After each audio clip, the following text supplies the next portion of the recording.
وبركاته. وعليكم السلام ورحمة الله وبركاته. Brother ইসলাম, আমরা বেশ কয়েকদিন ধরে জিয়ারতে এসেছিলাম মক্কা শরীফ থেকে মদিনা শরীফ, মদিনাতুল মানওয়ারা জিয়ারতে রত ছিলাম। ইনশাআল্লাহ জি, আজকে আমরা সেই মদিনাকে আলবিদা জানিয়ে আমরা নিজের الله أكبر. আমরা আল্লাহু আকবার। পাশে চেপেছি ইনশাআল্লাহ। الله আমরা أكبر. সকলের কাছে মানে কি বলবো, আর ইনশাআল্লাহ এই মদিনা ছেড়ে আমাদের যাওয়ার তো ইচ্ছা হয় না।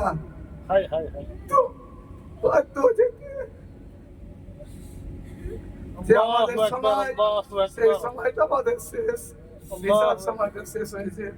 তার জন্য মদিনাকে আলবিদা জানিয়ে هاي هاي. আমরা আজকে যাচ্ছি ইনশাআল্লাহ। ব্রাদার, আজকে আমরা মদিনা শরীফ ছেড়ে চলে যাচ্ছি। মদিনার মহব্বত, ভালোবাসা, যেখানে আমার রাসূল শুয়ে আছেন, যেখানে আমার রাসূল আরাম করছেন, যেখানে আমার হাবিব জনাবে মুহাম্মদ রাসূলুল্লাহ সাল্লাল্লাহু আলাইহি সাল্লাম শুয়ে আছেন, আরাম করছেন। এবং শুধু তাই নয়, পুরো পৃথিবীর তিনি খবর নিচ্ছেন যে যেখানে আছেন আপনার কেনার উম্মত, যে জায়গায় আছেন, যখন কোনো মুসিবতে পড়লে, রাসূলকে ইয়াদ করলে, নবীকে ডাকলে, নবীর মানে নবীকে ঠিকভাবে সাহাবায়ে ডাকলে ইনশাআল্লাহ রাসূলে কায়নাত বলছেন, আমি আমার মদিনাতুল মুনাওয়ারা থেকে আমি সেখানে তাকে হাত বাড়িয়ে দিই এবং তাকে সাহায্য করি এবং তাকে মাদত করি এবং যে মুসিবতে পড়ে যায় সে মুসিবত থেকে আমি তাকে উদ্ধার করি। বলুন সুবহানাল্লাহ।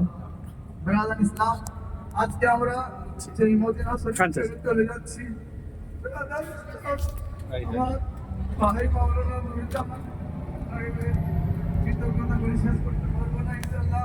উনি আমাদের মদিনা শরীফের যে সমস্ত জায়গাগুলো জিয়ারতের মানে ছিল, আজ কয়েকদিন ধরে পুরো জিয়ারত করিয়েছেন ব্রাদার ইনশাআল্লাহ। যে আপনার বলা হয়েছে, আপনার যেমন মসজিদে কুবা শরীফ, সে কুবা জিয়ারত করে সেখানে 2 রাকাত নামাজ পড়েছে ইনশাআল্লাহ। তার কারণ 2 রাকাত নামাজ এই কারণে পড়া হয়েছে, আল্লাহ তাবারাকাল্লাহ হাবিব সাল্লাল্লাহু তাআলা আলাইহি সাল্লামকে সাহাবায়ে কেরাম সেই সময় সেই জামানায় বলেছিলেন, ইয়া রাসূলুল্লাহ হাইবাল্লাহ, আমরা উমরাতে যাব, মক্কা মুআজ্জামা, কাবা মুআজ্জামা জিয়ারতে মানে রত থাকবো বা গিয়ে জিয়ারত করব। আমার আপনার নবী কালী কামলে আল্লাহ পয়গম্বর জুলফিকার পয়গম্বর